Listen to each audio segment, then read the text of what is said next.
നമസ്കാരം. ഏവർക്കും pre market റിപ്പോർട്ട്സുകളിലേക്ക് സ്വാഗതം.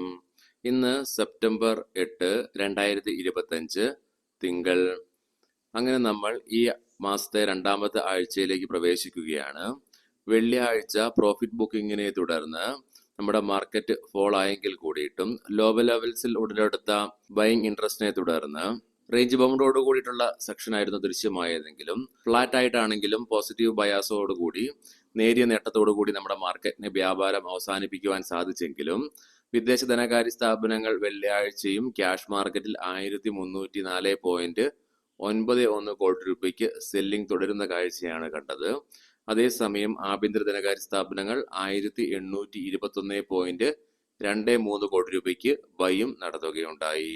ഇന്നത്തെ മാർക്കറ്റിലേക്ക് വന്നു കഴിയുമ്പോൾ എക്സ്പെർട്ടുകളുടെയും അനലിസ്റ്റുകളുടെ അഭിപ്രായ പ്രകാരം 24,500, 25,000 എന്നീ റേഞ്ചിടയിലുള്ള ട്രേഡിംഗ് റേഞ്ചാണ് നിഫ്റ്റി 50യിൽ ഇന്ന് പ്രതീക്ഷിക്കുന്നതെങ്കിലും നിഫ്റ്റിക്ക് 25,000 എന്ന സൈക്കോളജിക്കൽ ലെവൽ അതിശക്തമായി മറികടക്കുവാൻ സാധിക്കുകയാണെങ്കിൽ 25,200, 25,250 എന്നീ ലെവലുകളിലേക്ക് എത്തിച്ചേർന്നേക്കാൻ സാധിച്ചേക്കാമെന്നും ഇനി അതേസമയം 24,500 എന്ന ലെവൽ നിഫ്റ്റി ബ്രേക്ക് ചെയ്തുകൊണ്ട് ഒരു ഫോൾ ഉണ്ടാവുകയാണെങ്കിൽ 24,400 എന്ന ലെവൽ അടുത്ത സപ്പോർട്ടായിട്ട് മാറിയേക്കാം.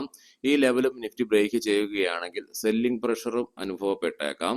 മാത്രമല്ല ഓഗസ്റ്റ് മാസത്തെ ലോ ആയ 24,330 എന്ന ലെവൽ നിഫ്റ്റിയെ സംബന്ധിച്ചിടത്തോളം ഡൗൺ സൈഡിലേക്ക് അതിപ്രധാനമാണ്. പ്രത്യേകം ശ്രദ്ധിക്കുക, ഇത് ട്രേഡ് റെക്കമെൻഡേഷൻസ് അല്ല, അനലിസ്റ്റുകളുടെയും എക്സ്പേർട്ടുകളുടെ അഭിപ്രായങ്ങൾ മാത്രമാണ്. മാത്രമല്ല എഡ്യൂക്കേഷൻ പേർപ്പസിന് വേണ്ടിയിട്ട് മാത്രമാണ് ഈ ലെവലുകൾ വിശദീകരിക്കുകയുണ്ടായത്. വെള്ളിയാഴ്ച നമ്മുടെ മാർക്കറ്റ് അടച്ചതിന് ശേഷം വൈകുന്നേരത്തോടുകൂടി US-ൽ നിന്നും ഓഗസ്റ്റ് മാസത്തെ നോൺ ഫാം പേറോൾ ഡേറ്റയും അൺഎംപ്ലോയ്മെന്റ് ഡേറ്റയും റിലീസ് ചെയ്യപ്പെടുകയുണ്ടായി. നോൺ ഫാം പേറോൾ ഡേറ്റയിൽ 75,000 പുതിയ ജോബിനിങ് എക്സ്പെക്ട് ചെയ്തിരുന്നിടത്ത് 22,000 പുതിയ ജോബ്സ് US-ൽ ആഡ് ചെയ്യുവാൻ സാധിച്ചുള്ളൂ. മാത്രമല്ല അൺഎംപ്ലോയ്മെന്റ് ഡേറ്റകൾ സൂചിപ്പിക്കുന്നത് പ്രകാരം 4 വർഷത്തെ ഏറ്റവും ഹയസ്റ്റ് ആയിട്ട് 4.3% അൺഎംപ്ലോയ്മെന്റും US-ൽ ഉയരുകയുണ്ടായി. അതുകൊണ്ട് തന്നെ ഇരു ഡേറ്റകളും നെഗറ്റീവായിട്ടാണ് റിലീസ് ചെയ്യപ്പെടുകയുണ്ടായത്. ഇന്നത്തെ പ്രധാനപ്പെട്ട ഗ്ലോബൽ ഇവന്റ്സുകളിൽ രാവിലെ 8:30 ചൈനയിൽ നിന്നും ഓഗസ്റ്റ് മാസത്തെ exports year on year August മാസത്തെയും ബാലൻസ് ഓഫ് ട്രേഡ് ഓഗസ്റ്റ് മാസത്തെയും ഓഗസ്റ്റ് മാസത്തെ തന്നെ ഇമ്പോർട്ട് ഡേറ്റകളും റിലീസ് ചെയ്യപ്പെടുന്നുണ്ട്. രാവിലെ 11:30 ജർമ്മനിയിൽ നിന്നും ജൂലൈ മാസത്തെ ബാലൻസ് ഓഫ് ട്രേഡും റിലീസ് ചെയ്യപ്പെടുന്നുണ്ട്. വെള്ളിയാഴ്ച ലീഡിംഗ് ആയ ADR സ്റ്റോക്സിൽ ഡോക്ടർ റെഡ്ഡീസ് ADRന് 1.34% നേട്ടത്തോടുകൂടി വ്യാപാരം അവസാനിപ്പിക്കുവാൻ സാധിച്ചപ്പോൾ വിപ്രോ ADRന് ഫ്ലാറ്റ് ആയിട്ടും ബാക്കി ലീഡിംഗ് ആയ എല്ലാ ADR സ്റ്റോക്സും നഷ്ടത്തോടു കൂടിയിട്ടാണ് വ്യാപാരം അവസാനിപ്പിക്കുക ഉണ്ടായത്. ഗ്ലോബൽ മാർക്കറ്റുകൾ പരിശോധിക്കാം. ഓഗസ്റ്റ് മാസത്തെ non farm payroll data, unemployment data തുടങ്ങിയവ മോശമായി വന്നതിനെ തുടർന്ന് US-ൽ S&P 500ഉം നാസ്ഡാക്ക് ഒക്കെ നഷ്ടത്തോടു കൂടിയിട്ടാണ് വെള്ളിയാഴ്ച വ്യാപാരം അവസാനിപ്പിക്കുക ഉണ്ടായതെങ്കിലും നിലവിൽ ഡോ ജോൺസ് ഫ്യൂച്ചർ 85 പോയിന്റുകളുടെ നേട്ടത്തോടു കൂടിയാണ് വ്യാപാരം തുടരുന്നത്. യൂറോപ്യൻ മാർക്കറ്റ്സിലേക്ക് വരുമ്പോൾ വെള്ളിയാഴ്ച ആദ്യ സെക്ഷനിൽ ദൃശ്യമായ നേട്ടങ്ങളൊക്കെ നഷ്ടപ്പെടുത്തിക്കൊണ്ട് ഫിനാൻഷ്യൽ സ്റ്റോക്കുകളുണ്ടായ നഷ്ടത്തെ തുടർന്നും മാത്രമല്ല US-ൽ നിന്നും നോൺ ഫാം പേറോളും അൺഎംപ്ലോയ്മെന്റ് ഡേറ്റയും ഓഗസ്റ്റ് മാസത്തെ റിലീസ് ചെയ്തതിനെ തുടർന്ന് യൂറോപ്യൻ മാർക്കറ്റ്സുകളും നഷ്ടത്തോടു കൂടിയിട്ടാണ് വ്യാപാരം അവസാനിപ്പിക്കുകയുണ്ടായത്. ഏഷ്യൻ മാർക്കറ്റ്സിലേക്ക് വരുമ്പോൾ ജപ്പാന്റെ നിക്കി 225 1.5% നേട്ടത്തോടു കൂടി വ്യാപാരം ആരംഭിച്ചിട്ടുണ്ട്. ബ്രെൻ ക്രൂഡിലും ക്രൂഡ് ഓയിലിലും നിലവിൽ ഉയർച്ചയാണ് അനുഭവപ്പെടുന്നതെങ്കിലും ഗോൾഡിൽ നേരിയ ഇടിവും ദൃശ്യമാണ്. ഗിഫ്റ്റ് നിഫ്റ്റിയുടെ നിലവിലെ ഇൻഡിക്കേഷൻ പ്രകാരം ഇന്ന് പോസിറ്റീവായിട്ടുള്ള ഓപ്പണിംഗ് ആണ് നമ്മുടെ മാർക്കറ്റിൽ എക്സ്പെക്ട് ചെയ്യുവാനായിട്ട് സാധിക്കുക. ഇനി നമുക്ക് നിഫ്റ്റിയുടെയും ബാങ്ക് നിഫ്റ്റിയുടെയും ടെക്നിക്കൽസിലേക്ക് സ്പെസിഫിക് ആയിട്ട് പ്രവേശിക്കാം. നിഫ്റ്റിയുടെ PCR 0.76 എന്ന നിലയിലും മാക്സ് പെയിൻ 24,750 എന്ന ലെവലിലുമാണ്.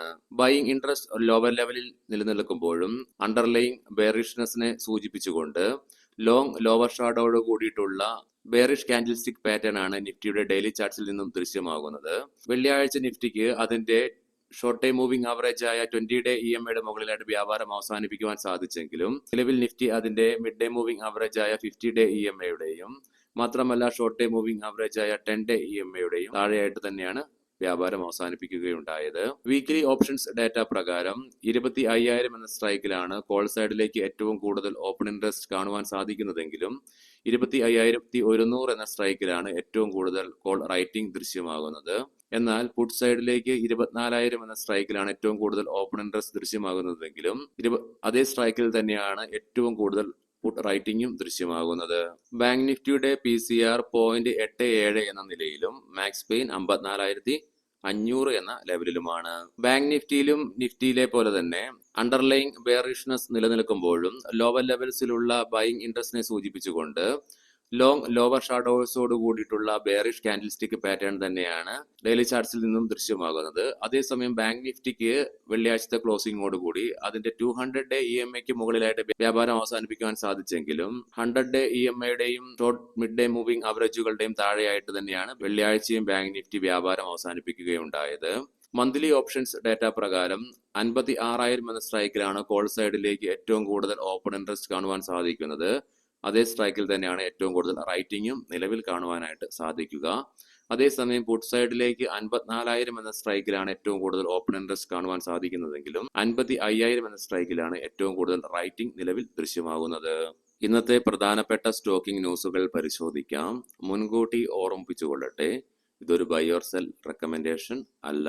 ബാർബിക്യൂ നേഷൻ ഹോസ്പിറ്റാലിറ്റി ഡിസംബർ 31, 2025 മുതൽ രാഹുൽ അഗർവാളിനെ ചീഫ് എക്സിക്യൂട്ടീവ് ഓഫീസർ മാത്രമല്ല കമ്പനിയുടെ ഹോൾ ടൈം ഡയറക്ടറായിട്ടും പുനർനിയമിക്കുവാനുള്ള അനുമതി ഷെയർ ഹോൾഡേഴ്സിന്റെ ഭാഗത്ത് നിന്നും ലഭിച്ചു എന്നുള്ള വാർത്തകൾ. ACME സോളാർ ഹോൾഡിംഗ്സ് 79.25 കോടി രൂപ മുടക്കി AK റിന്യൂവബിൾ ഇൻഫ്രയിലുള്ള 100% ഇക്വിറ്റി സ്റ്റേക്ക് കമ്പനി അക്വിസിഷൻ ചെയ്തതായിട്ടുള്ള വാർത്തകൾ.